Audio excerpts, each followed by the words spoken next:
Pouco. Então, novamente, uma boa tarde, boa noite, né? Agora já está anoitecendo mais cedo, então a gente agradece muito a presença de todos vocês e nós vamos começar hoje pelo ponto que tinha ficado de dúvida da semana passada, né? Então, deixa eu marcar aqui. Eu vou gerenciar, vou compartilhar minha tela aqui para vocês, porque ficou uma dúvida. Então, nós vamos começar por essa dúvida. Aqui, tá aqui. Vocês estão vendo minha tela aqui, né? Eu estou vendo. O Benedito, eu vou pedir para todos fecharem o microfone, só abrirem a hora que isso aqui, está chegando alguém. Ô, seu Paiva, boa tarde. Só abrirem o microfone a hora que forem falar, para não dar interferência. Bom, o Benedito, que é bem detalhista e bem estudioso, ele lançou uma dúvida botânica, né? Porque o Allan Kardec, que também era, assim, professor, né? Ele era uma pessoa, assim, cientista, muito estudioso, ele fez uma analogia, né? Ele criou a palavra perispírito a partir da palavra perisperma. Então, aí nós fomos ver o que é perisperma, né? É uma fina membrana que envolve o embrião, a semente, e o endosperma de uma semente. Então, assim, isso daqui, ó, se a gente pegar a semente, tem o endocarpo, que é onde tem a semente, e é uma película aqui, que é o perisperma.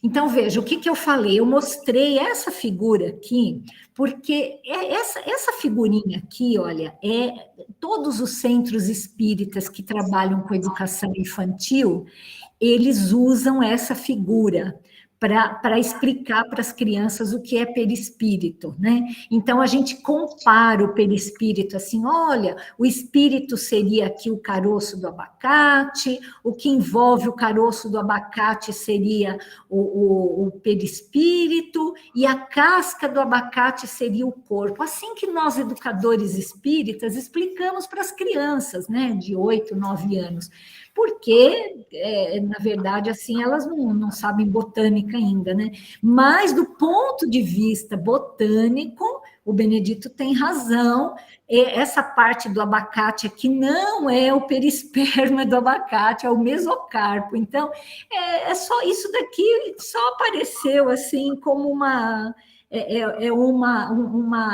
só para a gente lembrar direitinho desses conceitos, né? Então, o que o Allan Kardec quis dizer é que o perisperma reveste, uma casquinha, uma pelezinha que reveste a semente, tá?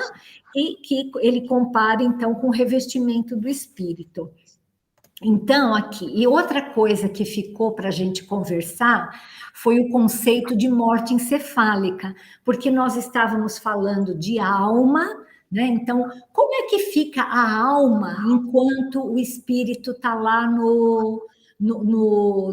na UTI em coma, ou quando já termina, ele está em morte encefálica, morte cerebral? Como que funciona isso, né? Acho que tem alguém ainda com o microfone aberto, porque que eu estou me ouvindo aqui em eco. Se puder desligar, eu agradeço.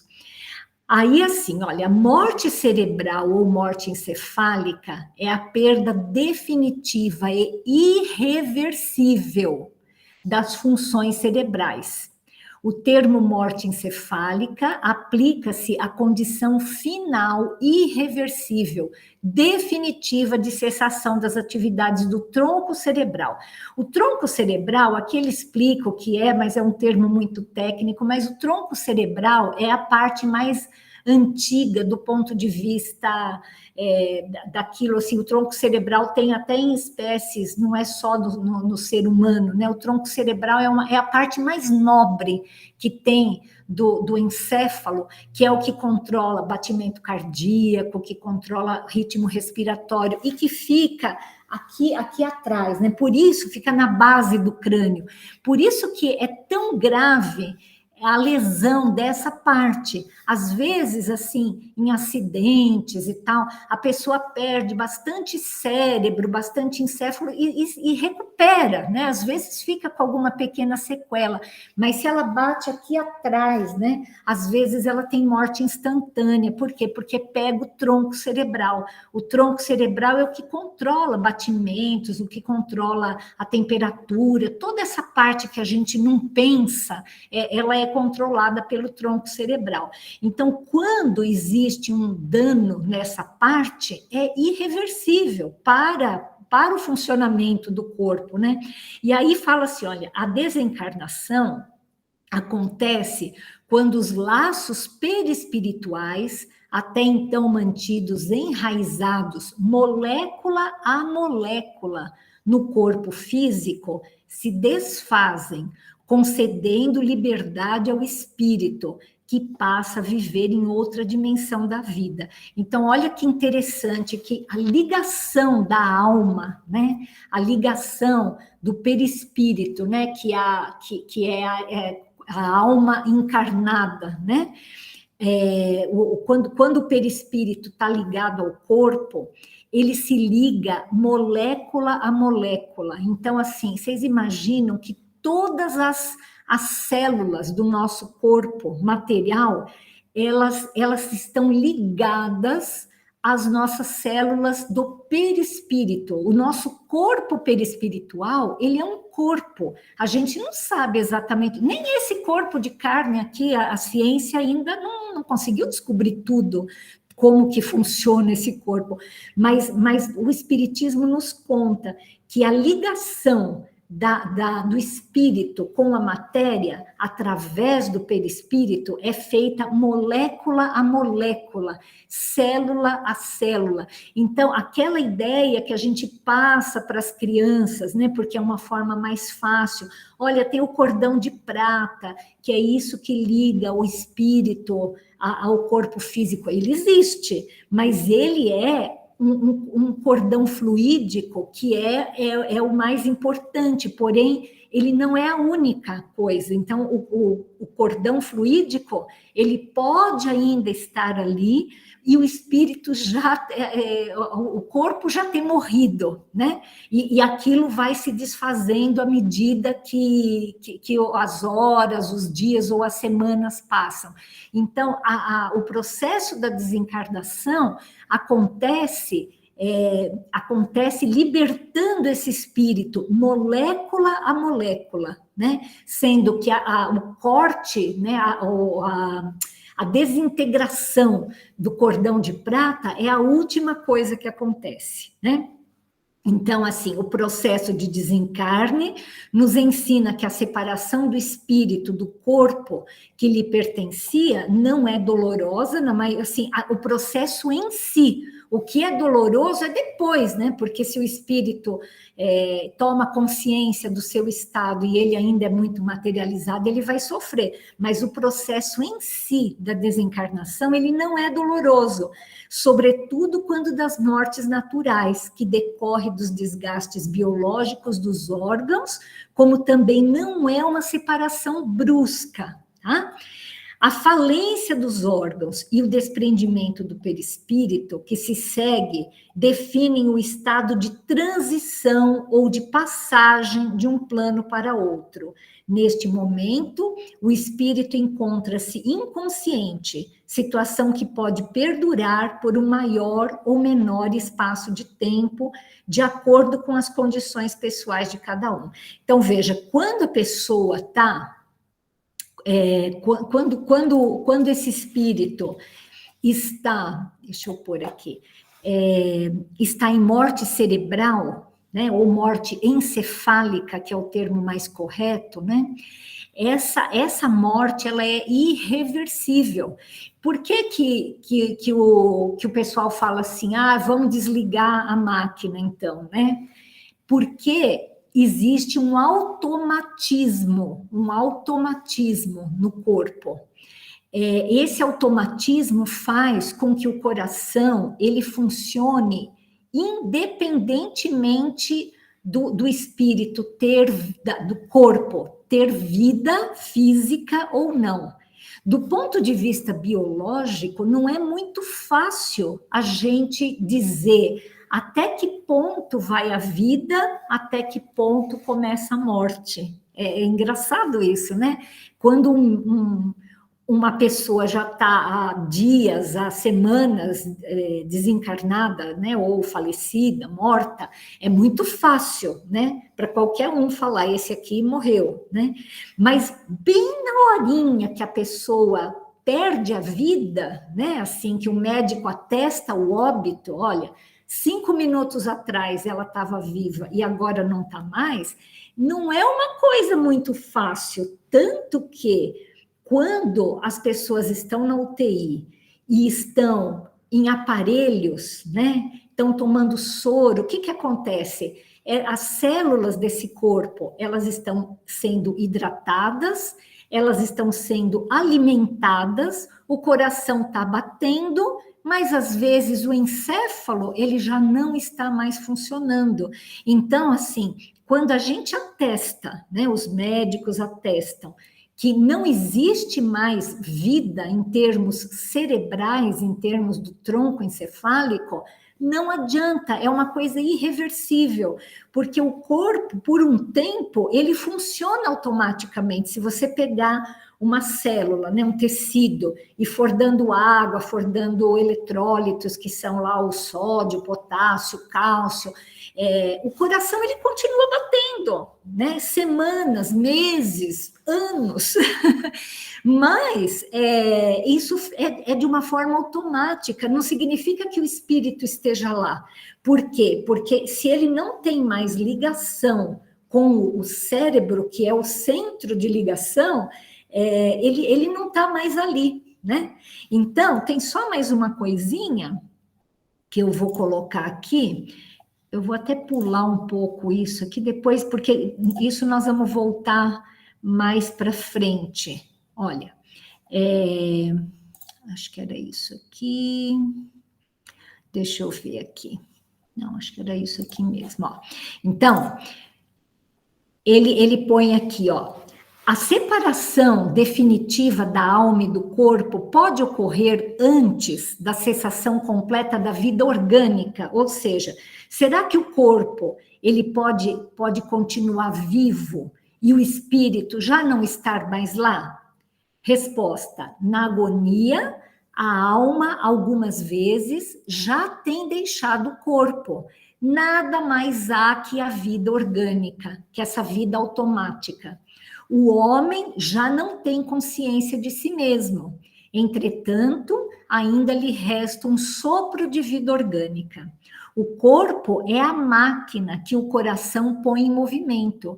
Existe enquanto o coração faz circular nas veias, né? Eu diria nas artérias, mas ele falou aqui nas veias, o sangue para o que não necessita da alma. Olha que interessante. Para o sangue circular no sistema circulatório, para o coração bombear o sangue, para esse sangue ir pelas artérias e voltar pelas veias para o coração, esse círculo que existe, para isso não necessita da alma, porque existe um movimento automatizado, né?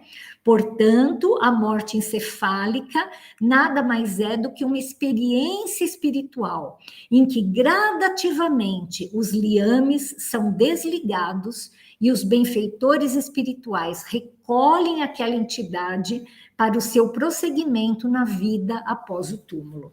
Então, era isso que nós tínhamos, isso daqui tinha ficado essa dúvida da lição passada, e eu quero perguntar para vocês, principalmente para o Benedito, que trouxe todo esse detalhamento e tudo mais, se ficou bem esclarecido isso, se alguém ainda tem alguma dúvida sobre essa questão de como é que está o espírito nesse momento de morte cerebral. Benedito? Boa noite a todos. Está muito claro, Elaine, que a definição de morte não é a hora que o coração para de bater. A definição de morte é a hora que o comando cerebral que faz o coração bater, quando esse comando deixa de existir, aí então nós temos a definição de morte. O coração mesmo pode até continuar batendo automaticamente, mas isso não é sinônimo de morte. Acho que isso que é interessante, porque todos nós tínhamos o conceito que enquanto o coração estiver batendo, tem vida, tem esperança, etc, etc, etc. Agora já se sabe que não. A definição de morte não é quando o coração para de bater. A pessoa já pode estar morta mesmo com o coração batendo. Ficou muito claro para mim. Alguém mais gostaria de falar alguma coisa desse assunto? Na verdade, pai? Eu acho que está perfeito. Coisas que eu nem sequer imaginava. A gente fala de morte, tem tanta teoria que a gente ouve, informações sem conhecimento de causa, né? Eu adorei, gostei mesmo e já não tenho mais dúvida nenhuma. Muito bom. Na verdade, assim, a gente começou a falar disso porque a gente começou a falar de alma, né? A gente passou, nós estamos meio que adiantados aí no nosso estudo, porque nós estamos na questão 130 e poucos, que fala da encarnação, né? No próximo capítulo, que nós vamos dar sequência nos próximos estudos, é que nós vamos falar da desencarnação. Mas como apareceu esse assunto, a gente já acabou falando disso hoje, né? Então, quando a gente for falar lá na frente, isso já vai estar bem claro. Então, assim, se ninguém quer falar mais nada sobre isso, nós vamos passar. Deixa eu ver aqui. Isso, aqui, ó. A gente havia parado, porque nós fizemos uma pausa para a gente conversar sobre isso, né?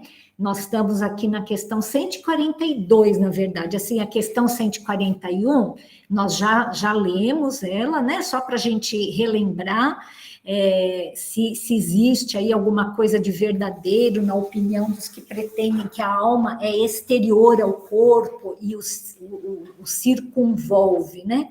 E aí ele fala que a alma não se acha encerrada no corpo, feito um pássaro numa gaiola, né?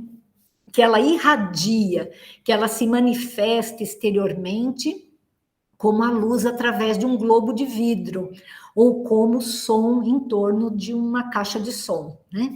Neste sentido, se pode dizer que ela é exterior, sem que por isso constitua o envoltório do corpo, né? Então, de novo, para a criança a gente coloca uma coisa mais bonitinha, assim, mas a gente sabe que não é bem assim, que a alma, ela irradia, né?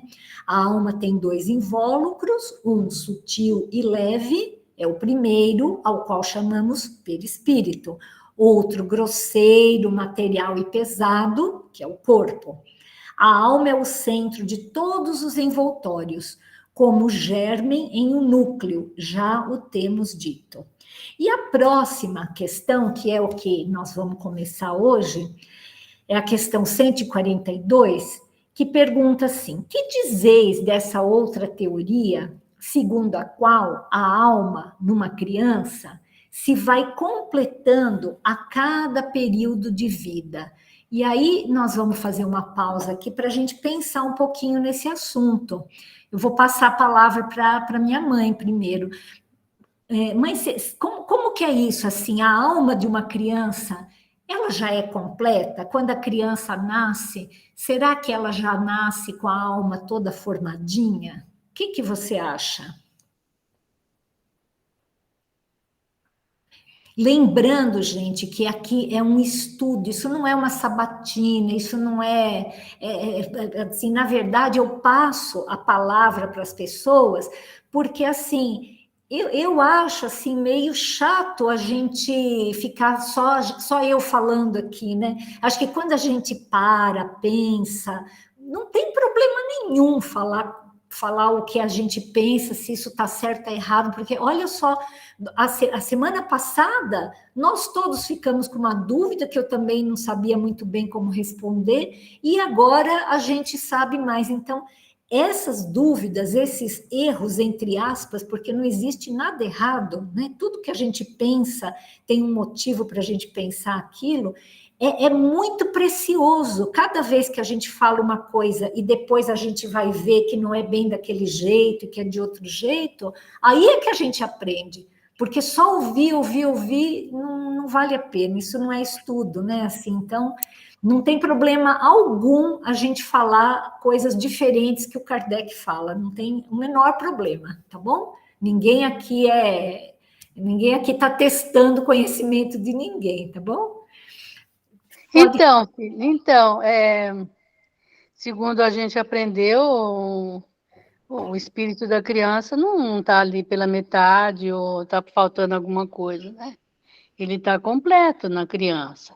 O que vai se desenvolvendo com o tempo, com o passar do tempo, é o corpo material, não é?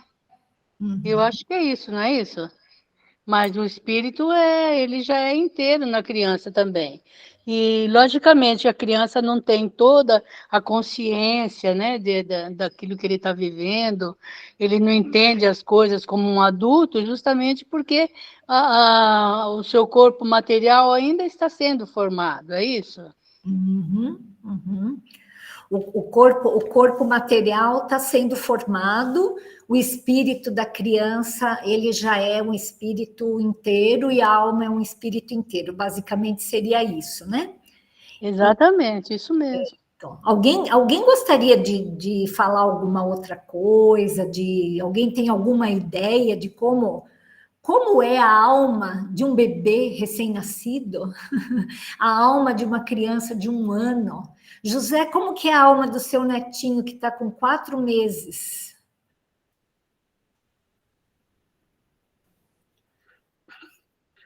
É, o, é uma alma que está tendo a oportunidade de uma nova encarnação e está, aos poucos, se adaptando ao corpo que recebeu como presente, né?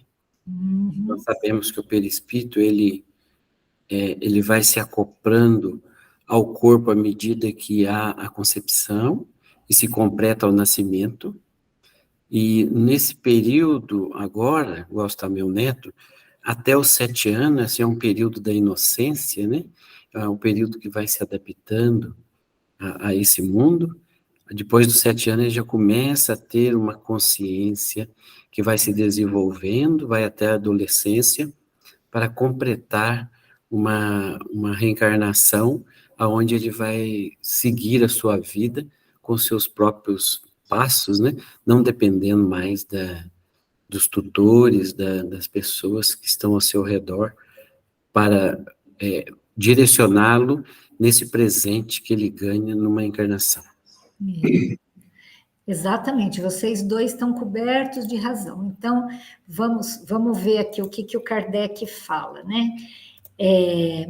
O espírito é uno e está todo na criança como no adulto, né?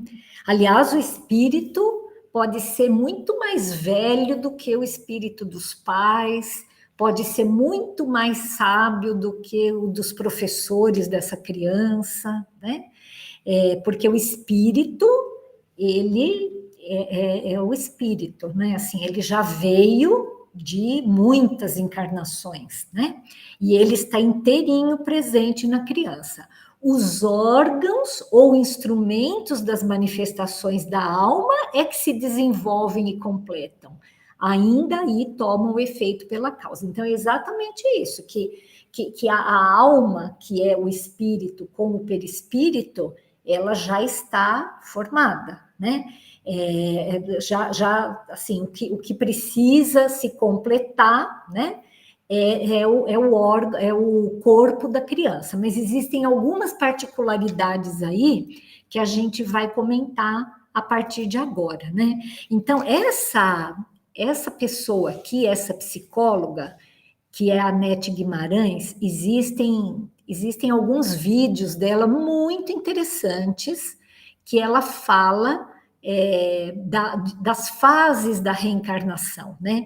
Então, o Livro dos Espíritos é sempre a base e a gente deve procurar colocar coisas a partir dessa base que vão sendo trazidas pela espiritualidade, por estudiosos, né? Assim, não significa de forma alguma que o Livro dos Espíritos esteja ultrapassado, não, ele sempre vai ser o nosso alicerce, a nossa base, né? E existem sempre, à medida que nós vamos evoluindo, que vai evoluindo o nosso conhecimento, a gente vai colocando mais tijolos aí nesse prédio que está em construção, que é o do nosso conhecimento, né? Então, ela fala assim, que a forma do corpo é determinada pela característica hereditária do material genético dos genitores e seus antepassados. Mas a construção e a organização do corpo físico são executadas pelo perispírito, que segue a ordem reencarnatória num automatismo da natureza. Vamos pensar um pouquinho o que significa isso, né? Como que vocês, nós todos aqui sabemos que nós temos um certo, como é que fala, assim, um planejamento, né? Um certo não, nós temos um planejamento reencarnatório, né? Então, a gente sabe que para essa vida eu tive que vir como mulher, o Benedito veio como homem, existiu provavelmente o planejamento do casamento entre vocês, aí todos aconteceu a mesma coisa, né? Mas como que funciona isso na prática, né? Assim, será que existe? Será que esse planejamento, até que ponto que isso né? Como que a gente junta a ideia da hereditariedade com a ideia dos espíritos construtores, dos espíritos que vão fazer com que o nosso corpo tenha um defeito, porque isso foi planejado, ou que a pessoa tenha que vir, sei lá, tenha que ter um pendor especial para matemática, porque ela vai ter uma missão nessa área. Como é que junta essas duas coisas? Afinal de contas, quem é que manda? É a hereditariedade ou é o mundo espiritual ou são as duas coisas? O que vocês acham? Quem que gostaria de arriscar um palpite aí? É difícil esse tema, né? Por isso que a gente está estudando aqui. O que vocês acham? Fale, Benedito. Eu sugiro perguntar isso para o Vitor. Depois para a Mara, para outras pessoas. A reunião hoje está repleta de pessoas. Isso. Eu acho que é uma boa oportunidade de nós ouvirmos outras pessoas, além de nós que falamos toda semana aqui. Tá certo. Vitor, você tem ideia disso? Assim, porque esse é um assunto meio árduo, né? Assim, como é que a gente junta essas duas coisas, né? Como é que a hereditariedade que a gente estuda na escola, as leis, os gametas, enfim, né? Isso daí vai de encontro, né? Isso bate assim com a forma do espiritismo ver, né? Porque o espiritismo fala que não, que a gente já sai do mundo espiritual sabendo tudo que nós vamos ser. Como que funciona isso? Oi, boa noite a todos. Está num lugar legal aí, Vitor? Eu coloquei o fundo e eu não consigo mudar agora. Mas está muito gostoso olhar isso. Eu acabei de chegar em casa, eu estou dentro de casa agora. Eu estava saindo do carro agora. Então, eu não via o que foi projetado, mas sobre a questão, né, da formação do perispírito, né? Então, eu creio que a partir do momento que a gente tenha aqueles bônus hora que nos dá direito a escolher um corpo de uma forma ou de outra e tal, então, dentro desses parâmetros aí, a gente recebe aquilo que a gente deseja. Então, se eu estou lá no mundo espiritual e eu percebo que eu fiz mal a alguém, eu prejudiquei e eu senti muito, aí eu peço para vir com uma certa deficiência que me impeça de cometer outros delitos naquele mesmo sentido, entendeu? Penso dessa forma. Não, Então, com muitas certeza. vezes, a própria pessoa que às vezes ela está passando por situações assim complicadíssimas, nasce aqueles problemas de nascença, né? Muitas vezes ela que pediu para vir dessa forma. Sem Eu dúvida, penso dessa Vitor. forma. Você está E coberto. aí, né, tudo é para nossa evolução, né? Então, né, são vários fatores, né?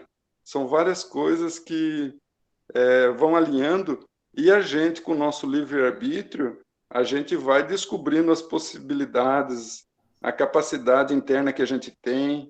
Aí depois a gente, a partir do momento que a gente sabe, por exemplo, escolher uma alimentação ou outra, escolher um programa de TV, escolher amizades e tal, a gente vai direcionando para uma ou outra coisa.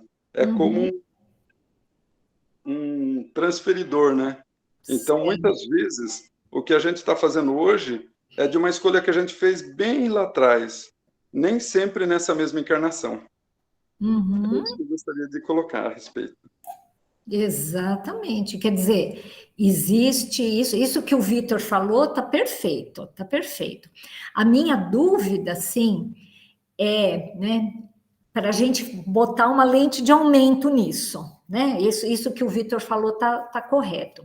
Mas como que a gente junta a biologia com isso que o Vitor falou, né? Quer dizer, se a gente tem que vir com um defeito, como é que esse defeito acontece se a gente tem um espermatozoide que a gente recebe do nosso pai, um óvulo que a gente recebe da nossa mãe? Isso se junta e forma um ovo. E a partir dessa única célula, nós vamos ter o corpo que a gente tem, né? Então, assim, como é que fica isso? Como é que essa célula, ela sabe que o espírito precisa passar por todas essas provações, por tudo isso, né? Porque, assim, do ponto de vista médico, então, assim, a criança nasce com síndrome de Down, tá? Vamos supor. Ela tem, ao invés de ter 2 cromossomas só do número 21, ela tem 3, né? E esse terceiro cromossoma que ela tem nesse cromossoma de número 21 determina que ela tenha toda uma série de problemas aí que ela vai ter, né? Bom, ela escolheu isso no mundo espiritual, ninguém nasce com síndrome de Down por acaso, né? Da medicina se acredita que seja por acaso. Olha, ela teve um azar muito grande e acabou nascendo com trissomia do 21, né? Com 3 cromossomos num lugar só de 2, né? Foi um azar, foi uma zebra, foi um erro da natureza, né? Do ponto de vista espiritual, a gente sabe que não existe erro. Ninguém nasce com um problema, um defeito, nem a hora que nasce e nem depois, né? Tudo isso, existe um planejamento para isso. Então, como é que a gente junta essas duas informações? Vocês entenderam a minha dúvida? Fale, mãe. Você quase que respondeu, mas tudo bem. Eu imagino que quando nós temos que passar alguma coisa, temos que passar mesmo, os pais são escolhidos, né, para favorecer que a gente tenha esse ou aquela deficiência. Nesse caso, o espírito estaria sujeito à hereditariedade, né? Agora, eu não sei, eu imagino assim que, fora, né, não considerando a hereditariedade, o plano espiritual tem muitos meios de fazer com que a pessoa nasça com determinada doença, com determinada limitação corporal, sem precisar usar a lei da hereditariedade. Não sei, eu penso assim, né? E o contrário também, às vezes a pessoa nasce de um casal que já vem apresentando, um casal não, uma pessoa que já vem apresentando certas deficiências, e ela fala, pô, eu vou renascer desses pais, aí eu vou também ter essa deficiência. Se ele não precisa passar por aquelas experiências, isso vai ser eliminado, né, pelos espíritos reencarnantes. Certo ou errado? Uhum. Vamos ver aqui. Fale, José. Eu tenho o seguinte pensamento também nessa construção do corpo, né? É o seguinte, vamos fazer uma comparação. Quando você vai mudar de casa, você vai para uma casa nova, você chega nessa casa, já está lá o quarto, o banheiro, tudo prontinho, né? E você obedece os móveis, colocação dos móveis e tudo mais, de acordo com a planta da casa. E o interessante é que a casa nova nossa, da reencarnação, ela está gravada no perispírito. E ela vem essa programação desde lá da programação espiritual. E essa planta gravada no perispírito, ela vai se construindo nessa fase, desde a concepção até a formação completa do corpo, para viver nessa reencarnação. Então, a nossa morada, ela é perfeita para que está registrado no nosso perispírito, que é o resumo das nossas vidas passadas. Uhum. Pai? Eu tenho um pensamento meio esquisito, mas eu acredito o seguinte: o nosso organismo, o organismo físico, eu acredito que ele é constituído de múltiplas possibilidades de saúde ou de doença. Depende das vibrações interiores, das vibrações do espírito, que esta ou aquela doença possa eclodir. E aí, então, justamente o espírito que tem determinadas vibrações negativas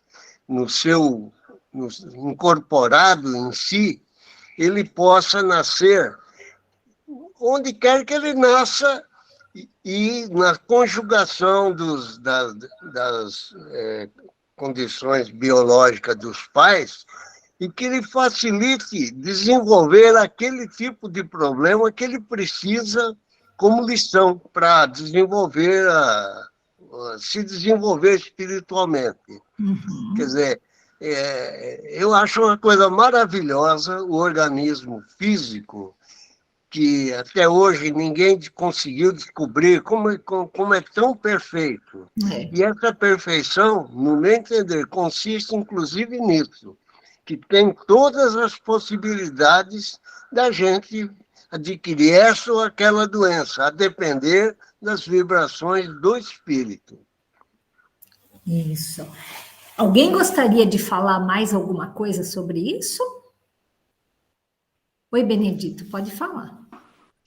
Eu acho que a gente podia perguntar isso para a Mara, não? Acho que a Mara como é não que está na ela vê reunião. esse assunto.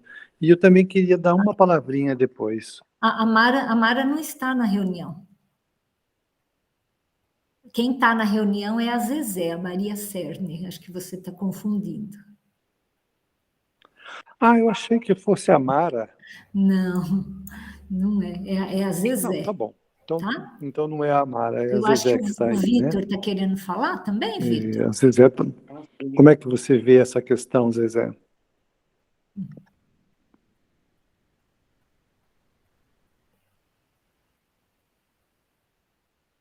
É tudo tão novo, né? A Zezé comentou comigo que ela gostaria de ficar mais ouvindo do que falar, por isso que eu não perguntei para ela, por isso que eu estou só perguntando assim, de uma forma geral, assim, quem gostaria de falar.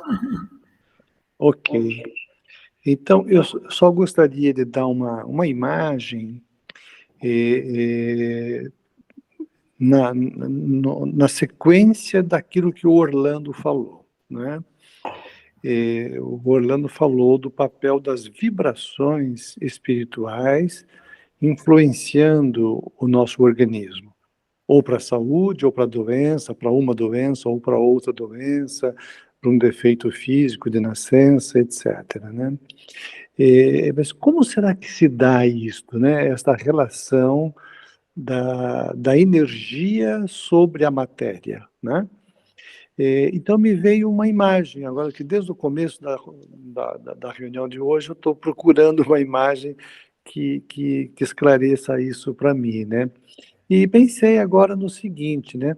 Se a gente pegar, por exemplo, um secador de cabelo, que todo mundo tem secador em casa, e ligar, né? Ele solta um ar quente, né?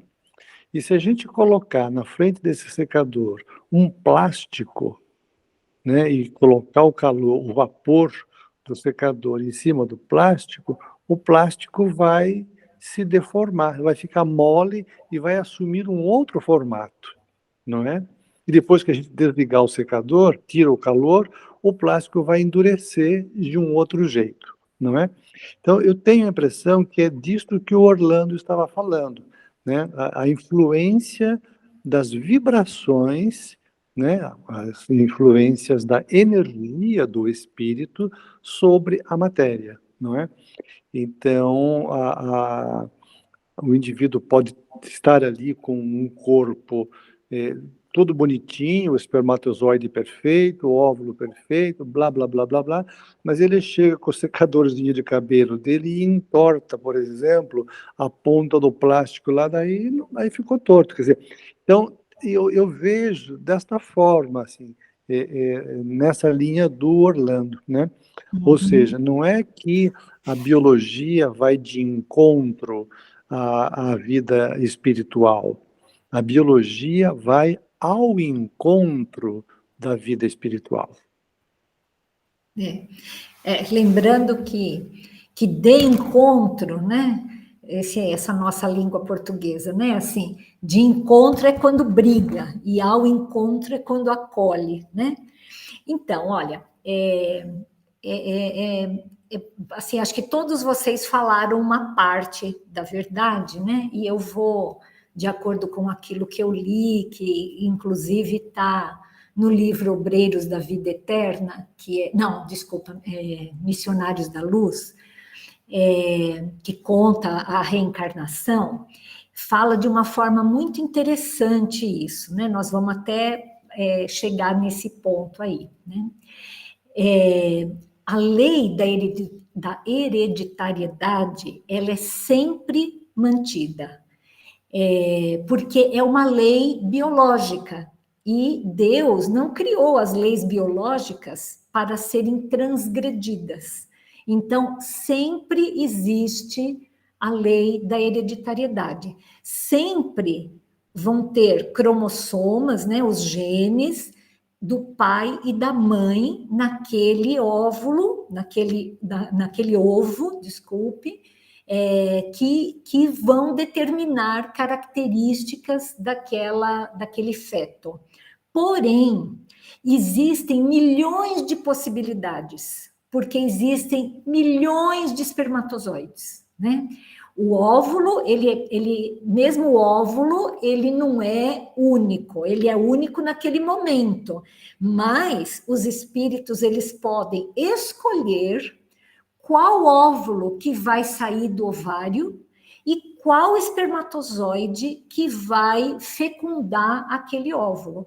Então, não existe uma agressão à lei de hereditariedade. O que existe é que os espíritos construtores, os espíritos responsáveis pela encarnação, eles podem escolher dentro daquele arsenal de espermatozoides, né? Dos óvulos da mulher, aquilo que mais se adequa para aquele programa, como o Vitor falou, que vai precisar, que o espírito muitas vezes escolhe. Isso acontece para todos os espíritos que estão num certo grau evolutivo. Então, veja assim, todos os espíritos, eles reencarnam através dessa supervisão do plano espiritual? A resposta, sim. Porém, os espíritos, à medida que vão evoluindo e vão assumindo trabalhos mais refinados, mais, né, assim, que eles precisam de certas características. Então, veja, Einstein precisava ter um cérebro brilhante, né? Então, certamente, os espíritos responsáveis pela encarnação dele escolheram o melhor espermatozoide, o melhor óvulo para fazer com que aquele ser fosse muito inteligente, muito brilhante, né? Fulano de tal precisou ter, ou quis, ou estava no planejamento dele, ter um defeito na perna, porque ele pediu isso, e ele tinha méritos, como o Vitor falou, tinha bônus horas, né, de trabalho para ele voltar nesse mundo, para ele resgatar alguma coisa que ele queria, então ele precisava desse defeito. Lá vão os espíritos escolher dentro daquele pool, daquele tanto de espermatozoide com óvulos lá, o melhor para que ele pudesse ter isso, né? Isso nós estamos falando do planejamento reencarnatório, né? É óbvio que, à medida que o espírito reencarna depois né, depois que ele começa, principalmente depois dos 7 anos, como o José falou, que ele já começa aos poucos a dominar a sua vida e a ser responsável pelo seu próprio corpo, tudo aquilo que está em volta é o secador no plástico, né? Então, muitas coisas, elas não são tão planejadas assim, né? A gente nem todos os problemas que nós temos, inclusive os problemas físicos, eles foram planejados, porque muitas vezes nós é que causamos esses problemas durante a nossa encarnação, né? Mas vamos voltar aqui para a encarnação. Todas as pessoas do mundo são supervisionadas? Sim, todas. Só que o grau de supervisão é diferente. Existem espíritos que são responsáveis pelas reencarnações, porém, os espíritos que são mais, vamos dizer assim, estão mais no início da sua evolução espiritual, eles reencarnam de uma forma automática. A lei da hereditariedade é muito maior do que essa interferência que os espíritos podem fazer sobre os genes, os cromossomas. Por quê? Porque no início, né, vamos imaginar um ser assim muito primitivo, lá no meio da floresta, basta ele reencarnar, o que vier lucro para ele, entendeu? Porque ele está tão no início do processo evolutivo dele, que assim, ele pode ter, ele é muito mais, a encarnação dele é muito mais automática, porque o que ele for passando ali, ele está aprendendo, entendeu? Tia Florinda, pode falar, querida. Então, Elaine, sobre o óvulo que os espíritos escolhem, né, para nascer a pessoa, o bebê, como né, acontece, o que ele merece, né? Acho que a lei da ação e reação, esses suicidas, eu já li em livros que nascem sem os membros superiores, inferiores, nasce sem eles para não poder mais fazer o que ele fez, né? Suicidar-se, né? Então, é isso daí mesmo, né? Eu acho. É exatamente, tia. A senhora me fez lembrar de uma coisa importante que eu ia falar, que esse automatismo, ele é gerado pelo perispírito. Então, por exemplo, no caso de um erro muito grave de um espírito, né, que ele marca o seu perispírito, né, com aquele erro. É uma coisa assim que ele imprimiu aquele erro forte no seu perispírito. A hora que ele vai reencarnar, é o próprio perispírito que chama o espermatozoide. Olha que coisa incrível, entendeu? O perispírito, ele tem esse poder de atração. Então, às vezes, assim, faz parte desse automatismo, né? Que nem sempre porque, assim, na encarnação do Segismundo, que conta no livro Missionários da Luz, o mentor, né, o Alexandre, ele aplicou como se fosse um passe, assim, ele fez energias ali naquele espermatozoide para aquele fecundar o óvulo, né? Mas nem sempre é assim. Às vezes o próprio perispírito ele faz com que automaticamente essa lei de hereditariedade funcione para acomodar aquele perispírito que está daquele jeito e que precisa reencarnar com aquele tanto de problemas, né? Certo. Exatamente, tia, a senhora me lembrou muito bem. Eu entendo assim muito bem, mas para falar assim, eu acho tão Nossa, a senhora me ajudou aí, porque eu tinha esquecido. Pode falar, mãe. Eu tenho uma dúvida sobre a lei de hereditariedade. Numa família que tem esse problema, que sabe que vai passar para os filhos, né? Todos os filhos deles estarão sujeitos a essa lei de hereditariedade? Todos? O que vocês acham? Quem que gostaria de responder para minha mãe? Seu pai, você gostaria de responder? O senhor está tão quietinho aí? Olha, hoje eu estou ouvindo aqui. Só ouvindo. É difícil esse assunto, né? Não é fácil. Por isso que a gente estuda, né? Todos esses assuntos aí, tudo que está falado, tudo assim, a gente vai pensando, a gente fica quieto, vai pensando assim, vai concluindo as coisas, bate tudo certinho. Que bom. Nem todos os filhos vão vir com algum problema, né? Eu creio que no meio aí vai acontecer de ter alguém aí que vai ter um problema grave, né?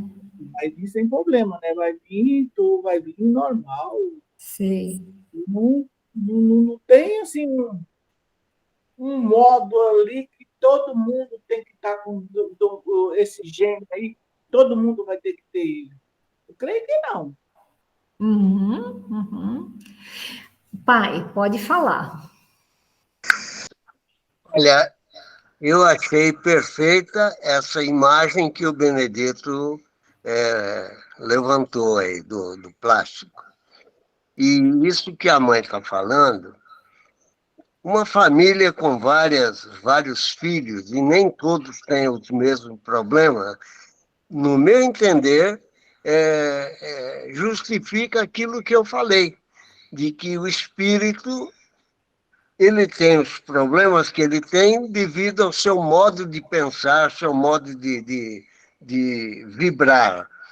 E aquilo que você falou, de milhões de óvulos, milhões de espermatozoides, é o que está contido dentro das pessoas.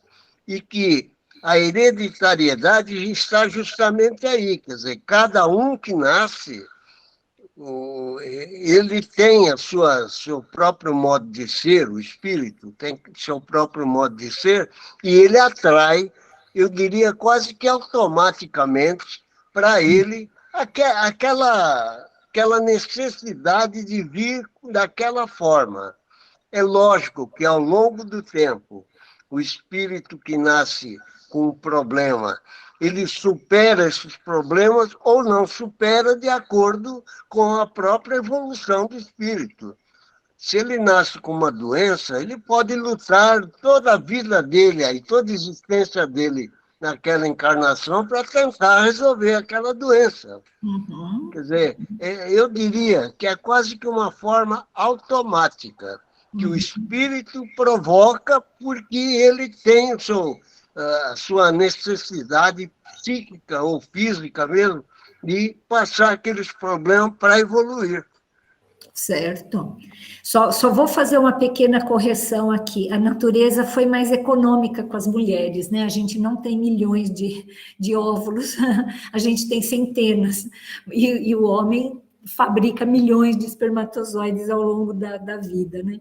Mas é isso mesmo, assim. Existe as encarnações que são automáticas e existem as encarnações onde os espíritos responsáveis dão um jeito de ser um certo espermatozoide a fecundar aquele óvulo, né? Mas é exatamente isso, assim, o espírito, ele imprime através do tanto de vida que ele já viveu, das suas experiências, daquilo que ele tem que passar, exatamente aquele espermatozoide que não existe acaso, né? Porque pela ciência é por acaso, mas a gente sabe que não existe acaso.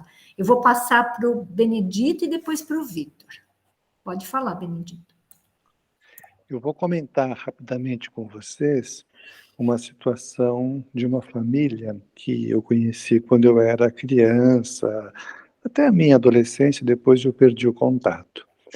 Era uma família onde os pais eram primos. Eu me lembro muito bem, era o seu Manuel e a dona Rosa. Eles eram primos. E tiveram 7 filhos, 3 homens e 4 mulheres, alternadamente, assim, um homem, uma mulher, um homem e uma mulher, né? E todos os homens eram saudáveis, né? E viveram muitos anos, né? Talvez estejam vivos até hoje. Normais, homens normais, sem problema algum de saúde. E as 4 mulheres nasceram com a seguinte característica. Isso que eu estou comentando está endereçado como uma tentativa de responder à pergunta da Lourdes. Tá? Quando existe uma condição pessoal, genética, familiar, que quem nascer daquele casal vai ser daquele jeito. Como é que é isso do ponto de vista espiritual, né?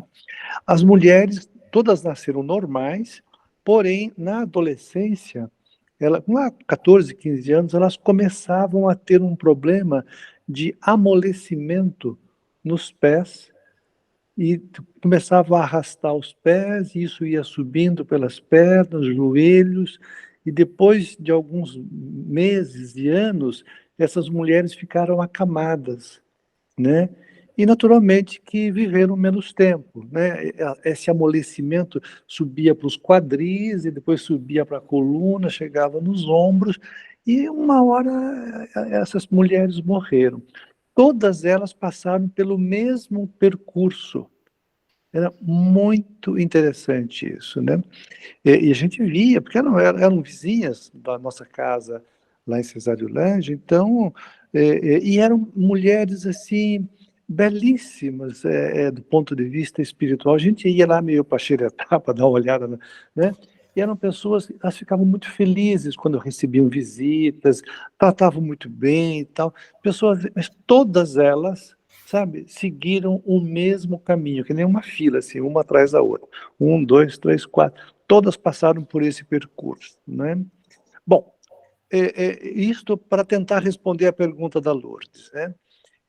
Ou seja, a genética se fez presente nesse caso. A genética se fez atendida, né? Eu não saberia dizer exatamente agora qual foi o detalhe cromossômico aí, mas certamente foi uma coisa genética ligada ao sexo, foram só as mulheres que foram atingidas, né? Então, eu imagino, Lourdes, que numa condição como esta, onde esse casal já estava pronto ali para ter filhos e filhas, né? Imagino que a espiritualidade possa ter feito uma pesquisa ali dentro, né, do mundo espiritual e identificou espíritos que precisavam passar por esta condição. Então, oh, legal, nós temos um casal bacana para ser seus pais. Então, vamos lá, entra na fila aqui que você vai nascer, porque lá com certeza você vai ter essa doença, e aí você vai passar e vai aproveitar por tudo isso. Ou seja, eu acho que dentro do conceito de planejamento reencarnatório, eu acho que quando eles visualizam que tem uma forma pronta, vamos pôr aqui para aproveitar.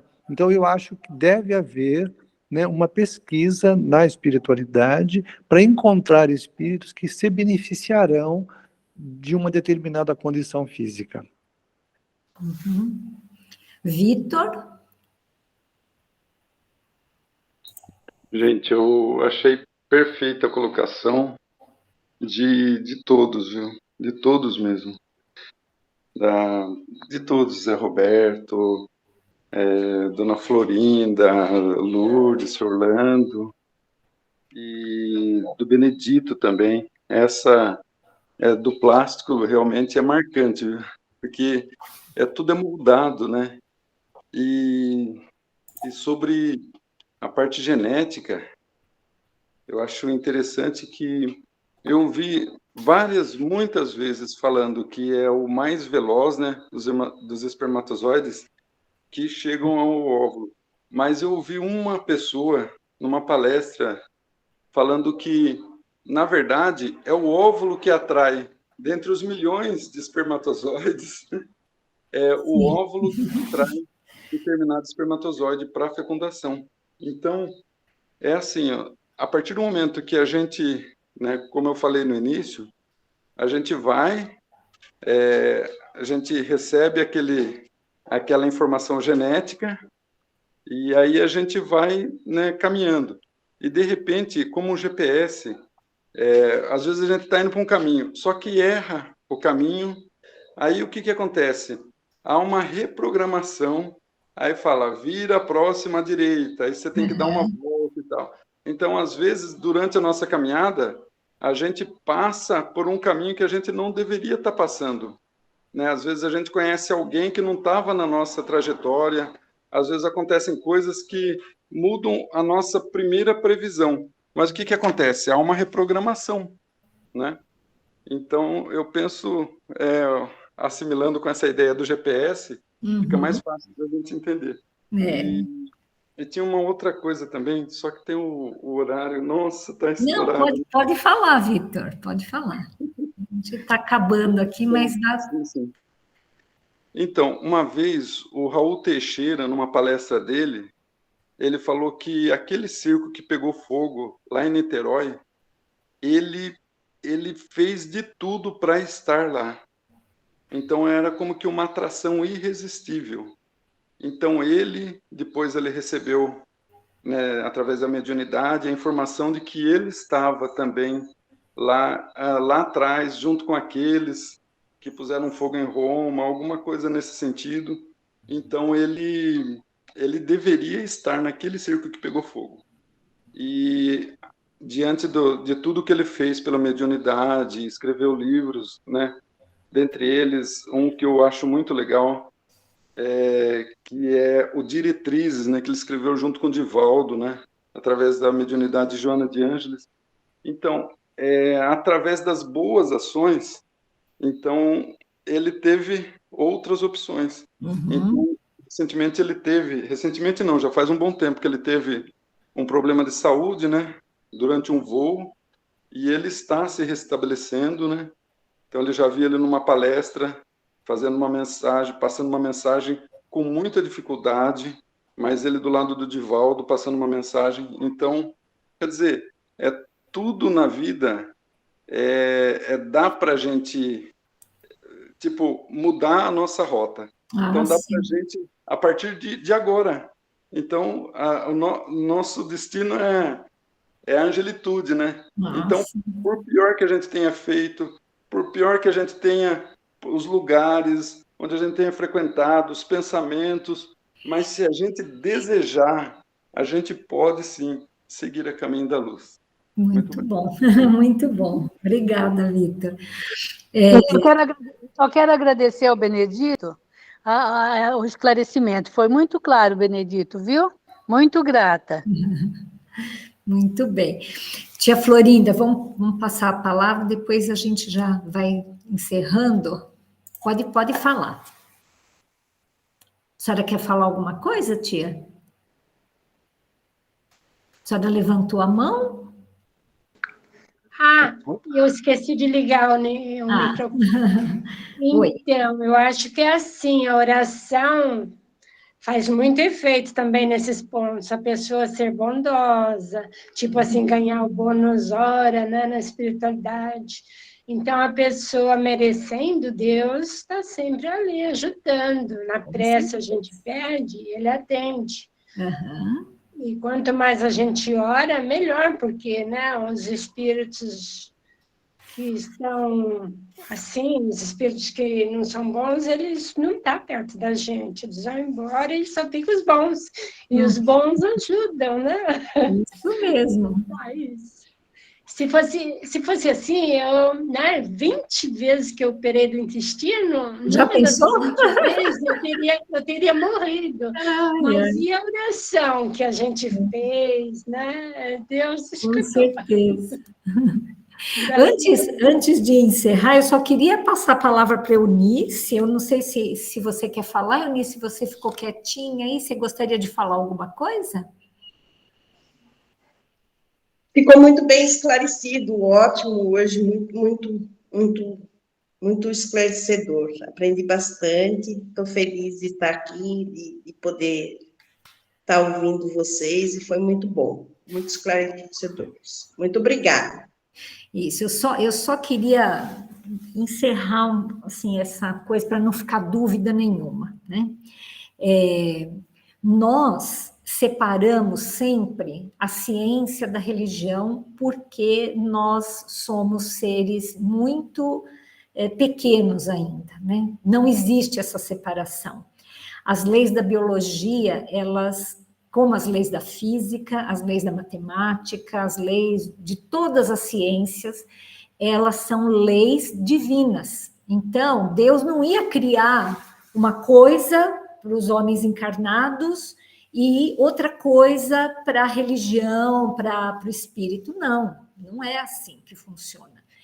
Toda a lei da hereditariedade, da biologia, ela funciona, só que ela não funciona exatamente do jeito que nós, seres humanos, que nós médicos, que nós encarnados, pensamos que é uma coisa totalmente mecânica, né? Que o óvulo atrai o espermatozoide, o que é a célula mais rápida, que tem mais vitalidade, vai lá, e é um grande azar que justamente aquele espermatozoide que tinha uma mensagem lá de uma doença rara, foi fecundar aquele óvulo que também tinha algum problema e que por isso nasceram 4 mulheres com esses defeitos graves aí, né? Que enfim, né? A gente precisaria dar um nome para essa doença aí, mas a gente não sabe exatamente qual é. Mas certamente é uma doença genética, sexualmente transmissível, porque são só as mulheres. Então, do ponto de vista da ciência, da medicina, isso foi um azar, né? Isso foi algo que não tem explicação. Do ponto de vista do espiritismo, do ponto de vista espiritual, existem muitas possibilidades, muitas possibilidades. Pode ser que essas pessoas tenham escolhido passar por isso, tenha sido uma prova coletiva dessa família, que vários espíritos afins se juntaram ali para resgatar alguma coisa, né? E justamente esse óvulo e esse espermatozoide foram escolhidos para que pudesse passar por aquilo. Pode ser o que o Benedito falou, que eles nem se conheciam ainda, mas que esse casal extremamente bondoso na espiritualidade aceitou que viessem espíritos até estranhos a esse núcleo espiritual para poder resgatar de uma forma, porque eles sabiam que ali seria possível esse tipo de resgate. A gente não sabe, mas existem muitas possibilidades, né? A única coisa que precisa ficar bem claro é que todas essas possibilidades, elas são feitas dentro das leis biológicas, porque não existe nada que seja antinatural. Essa coisa de falar que isso é paranormal, que isso é um milagre, que isso é algo que está acima dos conhecimentos, pode estar acima dos conhecimentos, mas não está acima das leis biológicas que regem a reencarnação. Porque Deus tem muitas possibilidades. Os espíritos superiores têm muitas possibilidades. Eles vão sempre agir de forma a respeitar essas leis biológicas, porque elas são leis, né? Foi Deus que criou a biologia, não fomos nós, né? Então, como é que Deus ia dar um jeitinho para sair fora daquilo que ele mesmo criou? Isso não teria sentido, né? Nós é que não conhecemos, mas tudo aquilo que existe se casa com esse automatismo biológico, essas leis que estão aí, que a gente estuda desde o colegial, né? Então, nós hoje extrapolamos, né? Nós vamos continuar estudando isso, né? Tem muita coisa da Nete Guimarães que é bem interessante, né? E nós vamos continuar falando disso, de como os seres reencarnam e como que nós chegamos até aqui, tá bom? Então, eu queria agradecer a todos e queria convidar, deixa eu ver quem falou menos aí, quem que gostaria de fazer a prece? Zezé, você gostaria de fazer uma prece para a gente? Só um Pai Nosso, só para encerrar?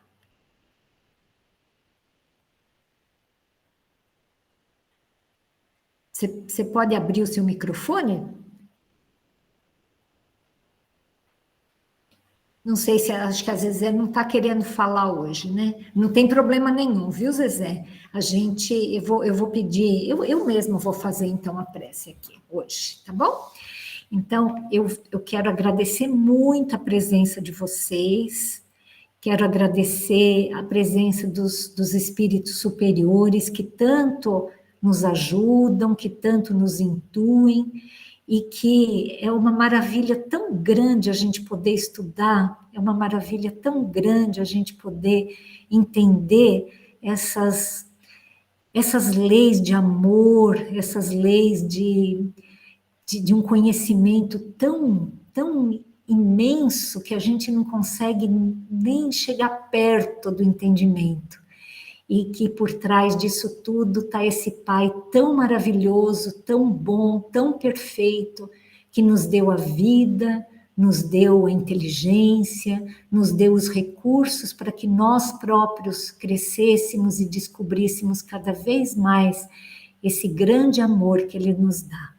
Então, eu quero mais uma vez agradecer e desejar a todos uma excelente noite, um excelente final de semana.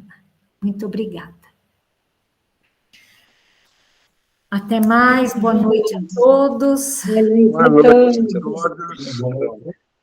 Até semana que vem.